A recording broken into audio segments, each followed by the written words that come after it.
ತಿರುಪತಿ ನನಗೆ ಈಗ ಸಿಗತ್ತೆ, ಫ್ರೀಯಾಗಿ ಹೋಗ್ತೀನಿ, ಈ ಕ್ಯೂ ಇಲ್ಲ, ರಶ್ ಇಲ್ಲ, ಲಾಡೂ ಚೆನ್ನಾಗಿ ಸಿಗುತ್ತೆ.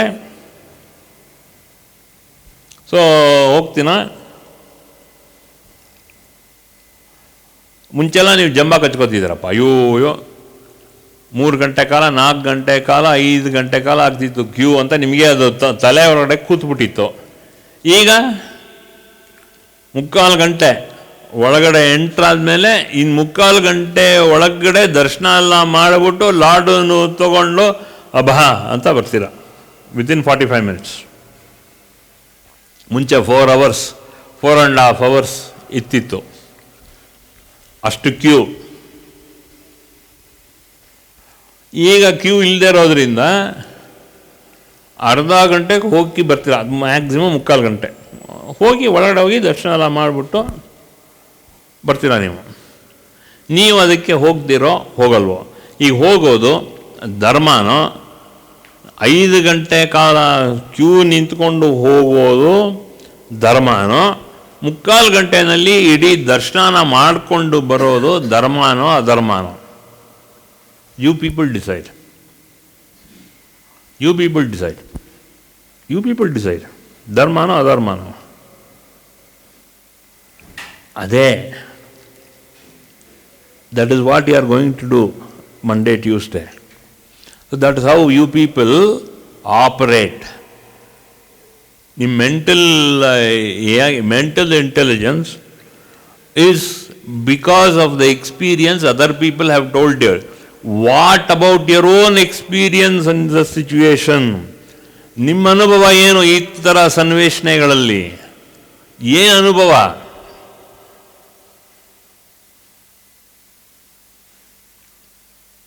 ನಿಮ್ಮ ಅನುಭವ ಏನಿಲ್ಲ, ಇಂಟ್ಯೂಷನ್ ಏನಿಲ್ಲ.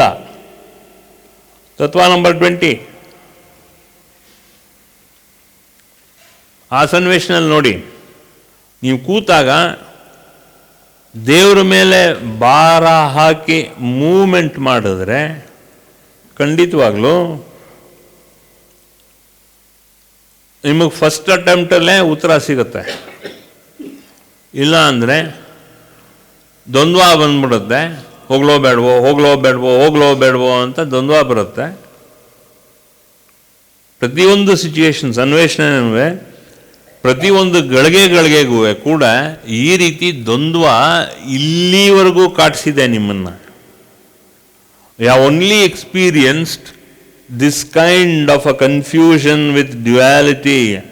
ಪ್ರಾಪರ್ ಇಂಟೆಲಿಜೆನ್ಸು, ಬ್ರೈನ್ ಸೆಲ್ಸು ನಿಮಗೆ ವರ್ಕ್ ಆಗಿಲ್ಲ. The brain cells have only worked because someone else has told you. ಇನ್ಯಾರೋ ಹೇಳ್ತಾನೆ, ನೀವು ನಿಮ್ಮ ಕ್ಯಾರೆಕ್ಟರ್ ಸರಿ ಇಲ್ಲ ಅಂತ ಹೇಳ್ತಾನೆ. Will you believe it? Somebody ಯಾರಿಗೋ ಒಬ್ಬನಿಗೆ ಪ್ರೇರಣಾ ಬಂತು, ಯಾರೋ ಒಬ್ಬರಿಗೆ ಇಂಟ್ಯೂಷನ್ ಬಂತು, Vijay Kumar character is not okay. Whether your character is okay or not okay ಅನ್ನೋದು ನಿಮಗೆ ಗೊತ್ತು, 100% ನಿಮಗೆ ಗೊತ್ತು. ಇನ್ನೊಬ್ಬ ಹೇಳ್ತಾನೆ, have you ever analysed it? Have you ever analysed it? ಇನ್ನೊಬ್ಬನ ವಾಕ್ಯ ಅಷ್ಟೊಂದು ಪರಿಣಾಮ ನಿಮ್ಮ ಮನಸ್ಸಿಗೆ ಬೀರುತ್ತೆ. Will you agree? ನೀವೇ ಹೇಳ್ತೀರಾ, ನೋ ಸುಳ್ಳು ಹೇಳಿದಾನಷ್ಟೇ. You know yourself, you are confident, you know you are not behaved in that way. ಯಾಕೆ? When you know yourself that is not okay, that means you are in dharma. ಊರ್ನವ್ರು 1000 ಹೇಳಿ, ನಾನು ಸತ್ಯ, ನನ್ನ ಆತ್ಮಕ್ಕೆ ಗೊತ್ತು, ನಾನು ಸರಿಯಾಗಿ ನಡ್ಕೊಂಡಿದ್ದೀನಿ, I have not gone wrong or I have not gone haywire, I know what I am, who I am, I know, ನಾನು ಸತ್ಯದಿಂದ ನಡ್ಕೊಂಡಿದ್ದೀನಿ. You are confident. ನೀನು ಘೋಷಣೆ ಮಾಡು. You blow with your trumpet that you are true to yourself.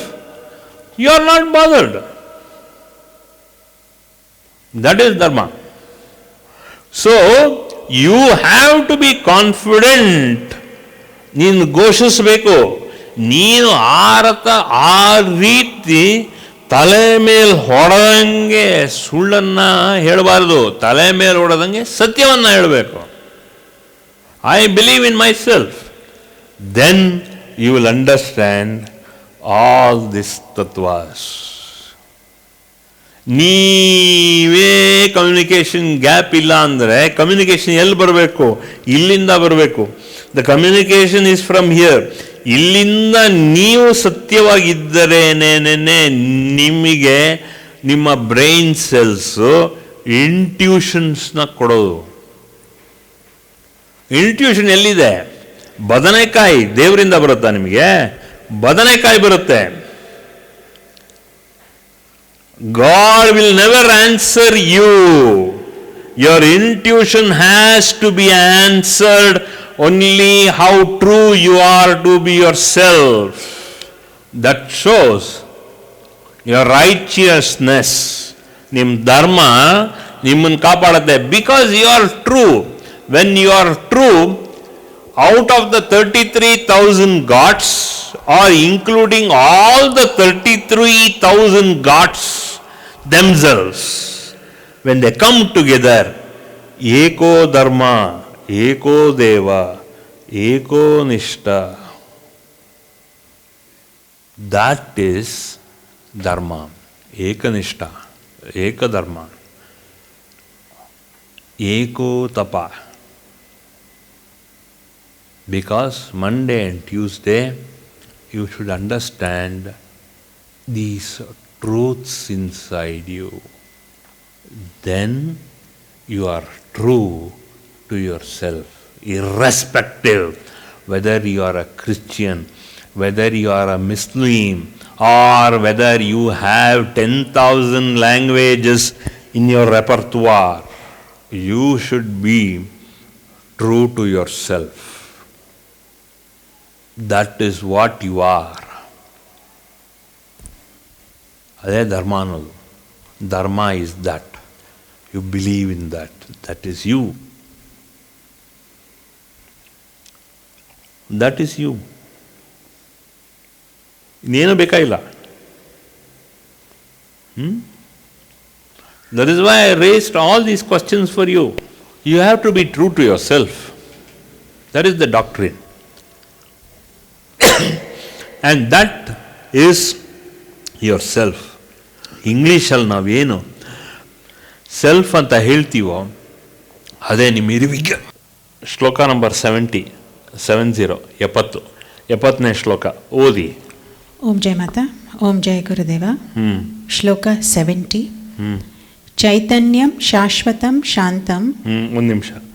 ಚೈತನ್ಯಂ ಶಾಶ್ವತಂ ಶಾಂತಂ. Continue ಮಾಡಿ.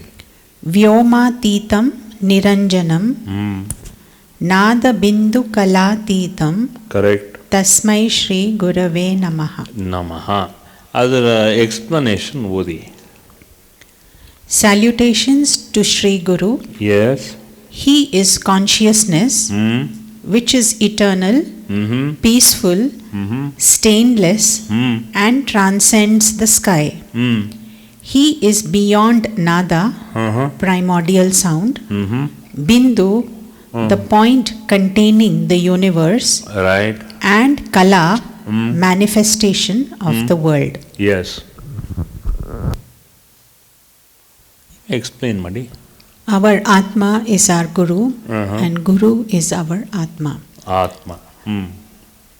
The Atma which has been described is consciousness, Chaitanyam. It is Shashvatam, it is always existing, eternal.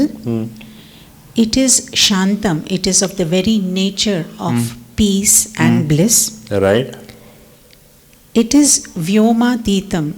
It is beyond the 5 Panchabhutas, of which the space is the subtlest. It is even beyond ether, beyond space. Because all the manifestations of the universe begins with space. So Atma or Brahman is beyond space. Right. Yes. He is beyond Nada. Nada, Bindu and... ಅಲ್ಲ, ಒಂದು ನಿಮಿಷ. He is beyond Nada. Now tell me, in context with this 70th Guru Gita shloka, is Dharma also beyond Nada? Vijay Kumar, is Dharma beyond Nada? Is Dharma beyond what? Next. Bindu. Is Dharma beyond Bindu? Next. Kala. Is Dharma beyond Kala? Is Dharma beyond what? Next. ಅಷ್ಟೇ. ನಾದ ಬಿಂದು ಕಲಾತೀತಂ. So is Dharma beyond Nada, Bindu, Kalatita? Is Dharma beyond all these three? Why don't you contemplate from tomorrow and find out the solution? Is Dharma beyond all this?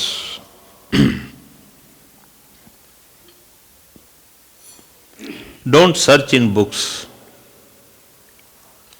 Go inward. Sit on Monday, Tuesday. Find out. You discuss amongst yourselves. You have your Dharma inside you, because Dharma is being subdued not only in this Janma, in all your previous Janmas. Your Dharma has been subdued in you. That is the reason you are not enlightened also, because your Dharma is subdued. ಮುಚ್ಚೋಗ್ಬಿಟ್ಟಿದೆ. ಧರ್ಮ ಮುಚ್ಚಿರೋದ್ರಿಂದಾನೇ ನಿಮಗೆ ಸಾಕ್ಷಾತ್ಕಾರ ಆಗಿಲ್ಲ. ಈ ಧರ್ಮ ಅನ್ನೋ ಅರ್ಥ ಗೊತ್ತಿಲ್ಲದೆ ಇರೋದ್ರಿಂದ, ಅದು ಮುಚ್ಚೋಗಿರೋದ್ರಿಂದಾನೇ ನಿಮಗೆ ಎನ್ಲೈಟನ್ಮೆಂಟ್ ಬಂದಿಲ್ಲ, ಸಿಕ್ಕಿಲ್ಲ. You are all proficient in ಎಷ್ಟೋ ಕಲಾಸಿದ್ಧಿಗಳಿದೆ, ಎಷ್ಟೋ ಸಿದ್ಧಿಗಳಿದೆ ನಿಮಗೆ. ಆದರೆ ಧರ್ಮ ಅನ್ನೋದು ಸೂಕ್ಷ್ಮದಲ್ಲಿ ಗೊತ್ತಾಗ್ಬಿಟ್ಟಿದ್ದಿದ್ರೆ you would have been enlightened by now. You should have taught me enlightenment instead of me trying to teach you. It is not adalla adu. I am trying to tell you very sportively. Why you are not enlightened? Because you don't know dharma. ಧರ್ಮ ನಿಮ್ಗೆ ಅರ್ಥ ಆಗಿಲ್ಲ. ನಿಮ್ಗೆ ಊರೋದೆಲ್ಲ ಗೊತ್ತು ನಿಮಗೆ, ಧರ್ಮ ಯಾಕೆ ಅರ್ಥ ಆಗಿಲ್ಲ ನಿಮಗೆ? You don't know. You don't know the subtler of the subtlest truth is Dharma.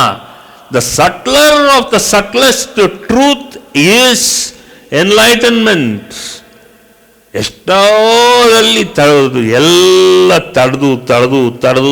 ತಡೆದು ನಿಮಗೆ ಎನ್ಲೈಟನ್ಮೆಂಟ್ ಕಡೆ ಹೋಗಿಲ್ಲ. ನೀವೆಲ್ಲದರಲ್ಲೂ ಇಲ್ಲೊಬ್ಬರು ಪುರೋಹಿತರಿದ್ದಾರೆ, ಇಲ್ಲ ಅಷ್ಟೊಂದೆಲ್ಲ ಧರ್ಮ ಶಾಸ್ತ್ರ ಎಲ್ಲ ಗೊತ್ತಿದೆ. Why you are not enlighten? ಸರ್ವ ಭಾಷಾ ಪ್ರವೀಣ. You are the master of all languages. But how come still you are not enlightened? How come you are not enlightened? How come? ಎಲ್ಲ ಕಲಾಸಿದ್ಧಿಗಳು ಇದೆ ನಿಮ್ಮ ಹತ್ರ. Yes or no? ಬಟ್ ಯಾಕೆ enlightenment ಆಗಿಲ್ಲ? ವೈ? ಬೇಕಾಗಿರೋ ವಿದ್ಯೆ ಇದೆ, ಬುದ್ಧಿ ಇದೆ, ಕಲಾಸಿದ್ಧಿಗಳಿದೆ, ಬೇಕಾಗಿರೋ ಬಟ್ಟೆ ಇದೆ, ಉಡುಪಿದೆ,